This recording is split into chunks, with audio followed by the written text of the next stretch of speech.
Hi అండి, నమస్తే. మీ భక్తియుక్తి ఛానల్కు స్వాగతం.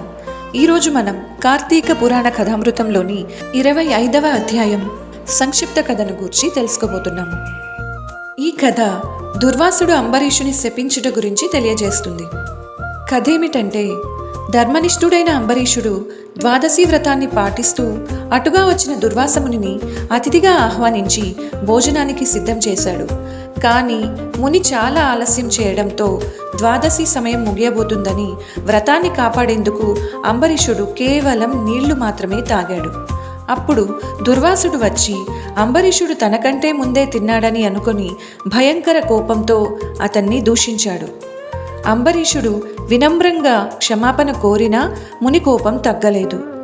అతన్ని తన్నుకొని 10 జన్మలకు ఘోరమైన శాపాలు ఇచ్చాడు. ఇంకా శపించబోతుండగా విష్ణువు తన భక్తుడిని రక్షించేందుకు జోక్యం చేసుకున్నాడు. కానీ దుర్వాసుడు ఆగకపోవడంతో సుదర్శన చక్రాన్ని పంపాడు. ఆ చక్రం భీకర జ్వాలల్లా దుర్వాసుడిని వెంబడించింది.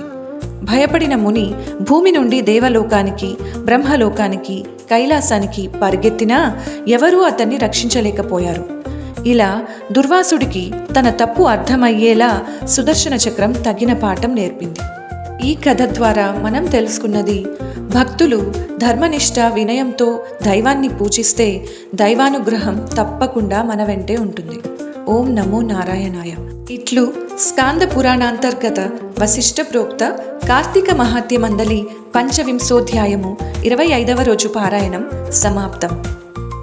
ఈ కథను మీరు పూర్తిగా తెలుసుకోవాలనుకుంటే మన భక్తియుక్తి ఛానల్ వీడియోస్లో కానీ ప్లేలిస్ట్లో కానీ చూడగలరని మనవి. ఈ వీడియో మీకు నచ్చినట్టయితే లైక్ చేయండి, షేర్ చేయండి, కమెంట్ చేయండి. మరియు ఇలాంటి పవిత్రమైన కథలను తరచూ వినడానికి భక్తియుక్తి ఛానల్ను సబ్స్క్రైబ్ చేయడం మర్చిపోవద్దు. ధన్యవాదాలు.